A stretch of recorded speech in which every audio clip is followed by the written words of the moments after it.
Welcome back, my friends, and welcome if you are listening for the first time. I am both happy and honored to be part of your day.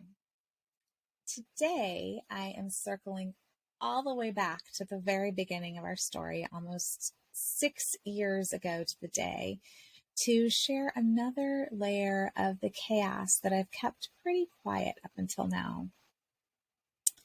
Changes, growth, tragedy, celebration, sadness, and joy can all happen at once, right? Life doesn't happen in a vacuum.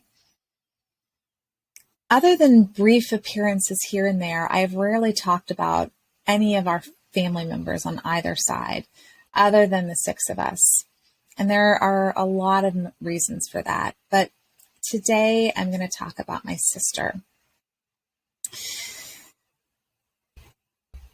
My sister Corinne is 5 years younger than me, and we are very different in almost every way possible.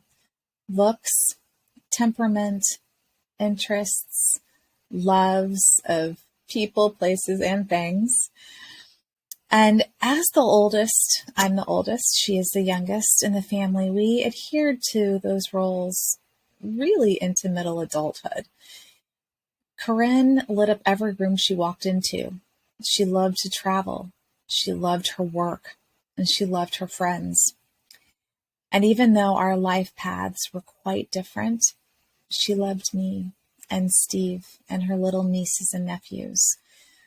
She was my ally, and I hers in our family dynamics. As the youngest, she saw the truth and reality of things way before I did.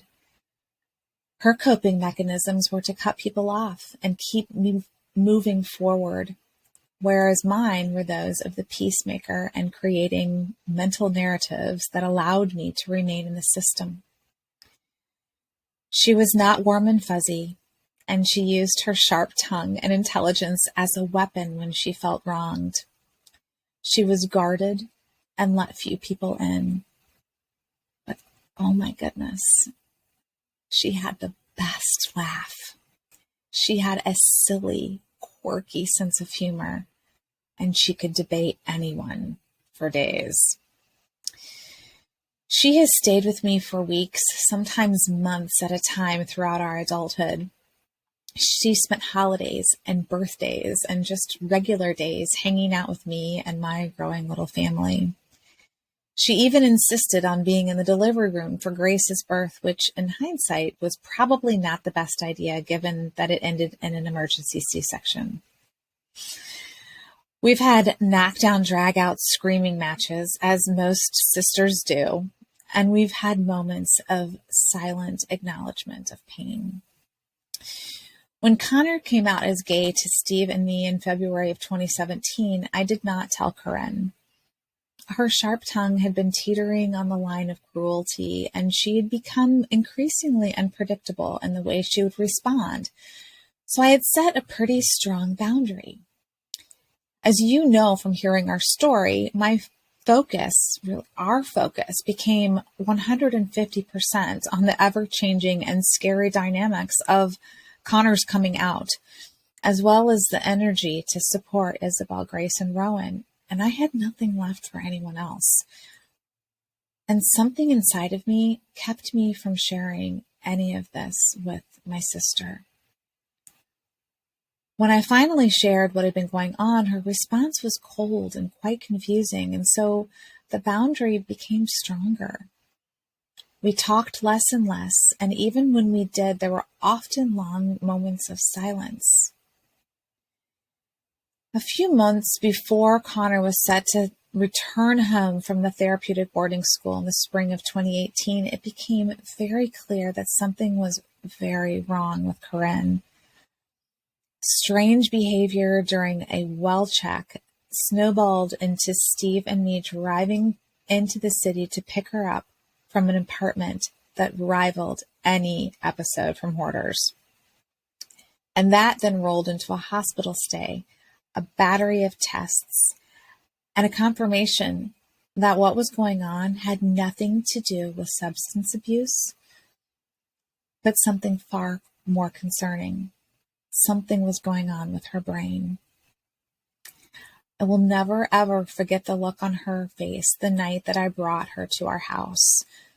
I could see something was just off as she answered every question with a singular yes, and an expression that was mixed with relief, trust, and fear. She knew she was safe with me. Since Steve and I were preparing to bring Connor home, though, having her live with us was not an option. So our parents came up and moved her out of her apartment and took her back to Ohio with them. 10 months later, at the age of 42, my sister was diagnosed with FTD, frontotemporal dementia. Over the past 4 years, we have watched as she has slowly lost her ability to speak and then to smile or make any facial expressions, and now to move or do anything on her own. The Karen we all knew is gone. My mom has cared for her through it all, and I have incredible compassion for the sadness, anger, and grief she feels on a daily basis, as well as the physical strength Karen's care requires. I miss my sister. Our relationship was a perfect example of and.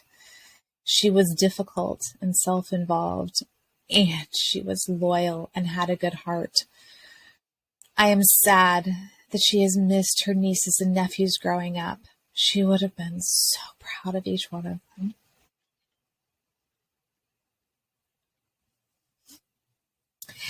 I very carefully considered how I would share this little snippet of Corinne with you. It is very personal and clearly extremely painful. But I decided to do so because it is life. Changes, growth, tragedy, celebration, sadness, and joy can all happen at once, simultaneously, intertwined. If you have multiple crises or difficulties going on, I know it can feel so big, so overwhelming, so never-ending. And I want you to remember when you are in those spaces that you are not alone. Remember that you are strong, you are brave, you are loving, and that you will make it through. Be kind to yourself. You are human. Be kind to others, and remember their humanness as well.